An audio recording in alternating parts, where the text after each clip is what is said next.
So yo, what's up mga brad? So ngayon may isa-sound test na naman po kami. Itong dagdag order ni Mr. Customer, Mr. Lito Hisman ng Katmon Norte ng Cebu. Ito si Mr. Customer mga brad, balik order na po to siya dito sa amin. Nakakuha na po to siya dito sa amin na ganito pa rin ang setup, ganito din ang load.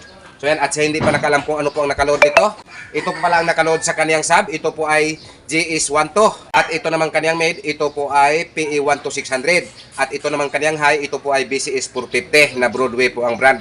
At itong sound test namin mga brad, pahinaan lang po ito namin dahil ito lang po ang GXCB namin na Kevlar ang gagamitin namin sa pag-sound test.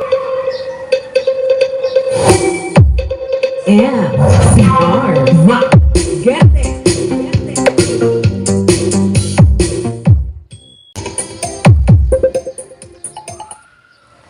So ayan lang po muna mga brad, at least napakinggan po natin kahit kunti lang, at least napakinggan po natin kahit mahina.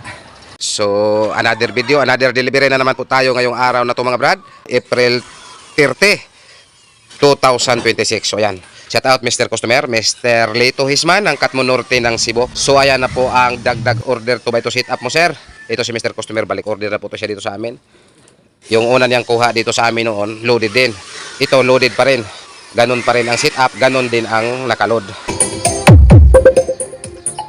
This is MCB Cebu Box Maker, the best mula noon hanggang ngayon. Maasahan talaga. This is MCB Cebu Box Maker. So yo, what's up mga brad? So ngayon may isi-sit up na naman po kami. Ito complete package po to mga brad, pero hindi po to pang disco, kundi pang bahay lang po to or pang karaoke. Kaya ito po ang ampli na gagamitin namin, itong Sakura na 80 to. At linagyan pa namin ito ng drawer, itong maliit na cabinet, para may malagyan po sila ng sungbok at itong microphone. So ngayon isi-sit up po muna to para makita po natin ang plastada nito, para ring mapakinggan po natin ang tunog nito. So yan, plastado na po.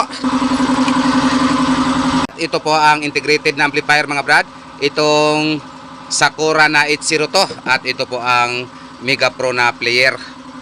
At sa hindi pa nakalam kung ano po ang nakaload nitong box na to mga brad, ito po ay GH108 na D10, at ang driver unit naman ito po ay BCS 450. Pwede po to Bluetooth, pwede din to USB, at pwede po tong ano pong tawag nito.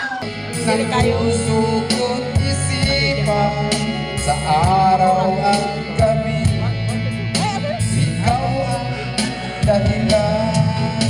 Nang dahil po ay naka-bluetooth po yung ampli natin na ginagamit, so ito lang po ang cellphone ang gagamitin natin sa pag-sound test.